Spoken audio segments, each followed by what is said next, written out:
50 to 80% discount సరే, నాణ్యత ఉందా?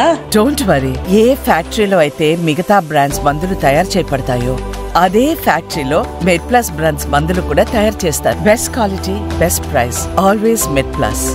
అప్పుడప్పుడు తడబడ్డా కూడా మోడీ ఒక తిరుగులేని శక్తిగా నిలబడగలుగుతున్నారా?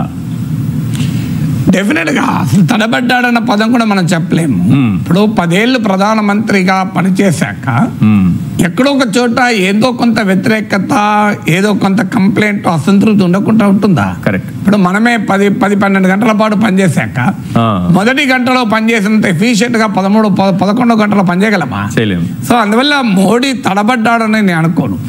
మోడీ 10 ఏళ్ల తర్వాత కూడా అఫ్ కోర్స్ ఆయనకు 63 సీట్లు తగ్గడం, అంటే బీజేపీకి 303 నుంచి 240కి పడిపోవడం, యూపీలో ఆధిక్యతను కోల్పోయి సమాజ్వాదీ పార్టీకి లీడ్ ఇవ్వడం, హర్యానాలో సగం సీట్లు కోల్పోవడం, రాజస్థాన్లో సబ్స్టాన్షియల్ సీటు 25లో 11 సీట్స్ ప్రతిపక్షాలకు ఓడిపోవడము, మహారాష్ట్రలో లీడ్ కోల్పోవడం వల్ల ఈ ఇంపాక్ట్ ఇమేజ్ క్రియేట్ అయింది. కానీ మోడీ బీజేపీ ఫండమెంటల్స్ చాలా బలంగా ఉన్నాయి. స్టాక్ మార్కెట్ భాషలో చెప్పాలంటే ఓ కంపెనీ షేర్లు స్పెక్యులేషన్ వల్లనో, న్యూస్ ట్రిగర్స్ వల్లనో, బుల్లిష్ అండ్ బేరిష్ మార్కెట్ ధోరణుల వలన ఒకసారి పెరగచ్చు, ఒకసారి తగ్గచ్చు. కానీ ఫండమెంటల్ బలంగా ఉన్న కంపెనీ ఒక లాంగ్ టర్మ్ ప్యాటర్న్ మీరు తీసుకుంటే అది బాగా పర్ఫామ్ చేస్తూనే ఉంటుంది.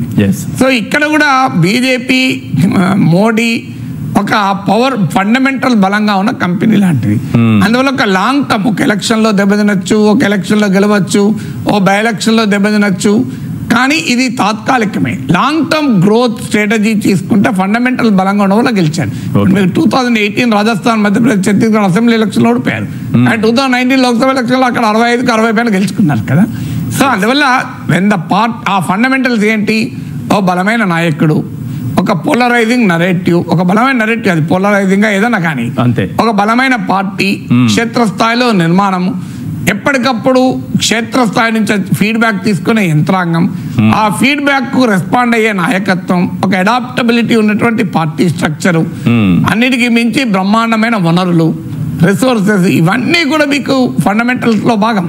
ఇన్ని ఫండమెంటల్స్ ఉన్నప్పుడు రాజ్యాంగం ఆపేస్తారట, రిజర్వేషన్లు ఆపేస్తారట, ఆర్ఎస్ఎస్ అసంతృప్తి ఒక చోట, ఫిరాయింపుదారులను తీసుకున్నారన్న కోపం మరో చోట, ఇలా స్థానికంగా ప్రత్యర్థులు బలంగా ఉండడం ఇంకో చోట, ఇలాంటివి కొంత దెబ్బతీయచ్చు.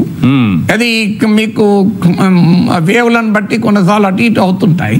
కానీ notwithstanding any wave, fundamentals of BJP and Modi are still strong. అది ఇప్పుడు ఇండియా కూటమికి అతిపెద్ద సవాల్. Okay, right.